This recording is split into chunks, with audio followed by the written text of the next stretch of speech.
여러분, 성경에서 가장 많이 나오는 명령이 뭐라고 생각하십니까? 우리가 흔히 생각하기는 사랑하라, 혹은 기도하라, 감사하라, 믿음으로 살아라, 이런 표현들이 가장 많이 등장할 듯 싶습니다. 근데 사실은 두려워하지 말라라고 하는 내용이 가장 많이 나온다고 합니다. 지금 사실은 이스라엘 백성들은 이 본문의 말씀이 기록되고 이 본문의 말씀이 들려질 때 어떤 상황이었느냐 하면 이방 나라가 빼앗길 위험 가운데 있었던 나라예요. 그런 상황 가운데 있는데 하나님은 뭐라고 말씀하시느냐 하면 두려워하지 말아라, 이렇게 말씀하세요. 근데 문제는 무엇이냐 하면 우리가 두려워진다는 데 있습니다. 오늘 본문의 내용을 잘 보면 하나님께서 우리에게 두려워하지 말라고 말씀하시면서 하나님은 어떤 분이시고 우리는 어떤 존재인지를 알려주시면서 우리가 두려움을 이겨낼 수 있을 것이라고 알려주고 계세요. 그래서 말씀으로 내가 누구인지를 확인해 갈 때 우리가 그 두려움을 이기고 이 땅 가운데서 하나님의 자녀답게 좌절과 실망을 이기고 다시 연약한 마음이지만 마음을 모두어 하나님의 자녀로 용기 내어 살아갈 수 있는 힘을 오늘 본문 속에서 발견할 수 있게 된다는 것입니다. 첫째로, 어떻게 하면 우리가 두려워하지 않는 인생을 살아갈 수 있는가?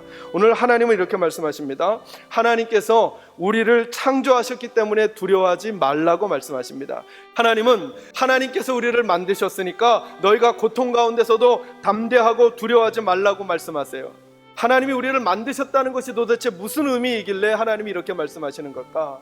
여러분, 하나님께서 저희를 창조하셨다는 말은 단순히 만드셨다는 것만을 의미하지 않습니다. 그것은 뭘 의미하느냐? 그러므로 내가 너희를 책임질 것이다, 이렇게 말씀합니다. 사랑하는 성도 여러분, 하나님은 지금도 우리에게 말씀하고 계십니다. 내가 너희를 낳았다, 내가 너희를 만들었다, 그러니 내가 너희를 책임질 것이다. 비록 어렵고 힘든 일이 있어도 내가 너희를 끝까지 도울 것이니 낙심하지 말아라, 두려워하지 말라고 말씀하십니다. 여러분의 자녀가 여러분을 두렵게 하십니까? 여러분의 남편과 아내가 여러분을 걱정스럽게 합니까? 여러분의 재정적인 문제가, 마음의 일들이 여러분을 힘들게 합니까? 이 시간에 내가 너를 만들었다라고 말씀하시면서 인간 부모는 너희를 잊을지라도 나는 너희를 절대로 잊지 아니할 것이다, 내 손바닥에 너를 새겨놓았다 말씀하시는 그 주님의 음성이 들려주시기를 주님의 이름으로 축원합니다. 두 번째로, 우리가 어떻게 낙심하지 아니하고 두려워하지 않을 수 있는가? 오늘 본문은 이렇게 말씀하십니다. 다시 본문으로 돌아오셔서 하나님께서 우리를 지명하여 부르셔서 하나님의 것으로 삼으셨기 때문에 두려워하지 말라 말씀하십니다. 여러분, 내 것이라는 게 무엇입니까? 저와 여러분도 내 손 안에 있는 거 다른 사람이 빼앗아 가려고 하면 절대로 빼앗기지 않을 것입니다. 않으려고 애를 쓰는 것이죠. 하나님은 뭐라고 말씀하시느냐 하면 저와 여러분이 하나님의 것이래요. 하나님께서 너는 내 것이다, 이 말은 무슨 말이냐면 끝까지 내가 너를 포기하지 않을 것이다, 너를 지켜낼 것이다, 이렇게 말씀하시는 거예요. 여러분, 그래서 우리의 믿음이 이 순서가 좀 뒤바뀌어야 됩니다. 우리는 늘 어떤 생각을 하냐 하면 내가 하나님을 열심히 잡아야 믿음 생활을 잘한다고 생각합니다. 아니요, 진짜 믿음 생활 잘하려면 어떻게 하셔야 되느냐 하면 하나님이 나를 붙들고 계시다는 사실을 기억해야만 믿음 생활을 잘할 수 있습니다. 근데 우리는 믿음 생활하면서 내가 얼마나 기도했는가, 내가 얼마나 예배했는가, 내가 얼마나 성실하게 살았는가, 내가 얼마나 착한가를 따져서 내가 하나님께 사랑받을 거야를 결정하려고 합니다. 아니요, 기억하십시오. 하나님이 저와 여러분의 손을 붙잡고 있다는 사실에 마음을 두셔야 됩니다. 마지막 세 번째로, 어찌하면 두려워하지 않는 인생을 살아갈 수 있는가? 하나님께서 우리를 보배롭고 존귀하게 여기신다는 사실을 기억하는 것입니다. 여러분, 저와 여러분이 하나님께 보물이에요.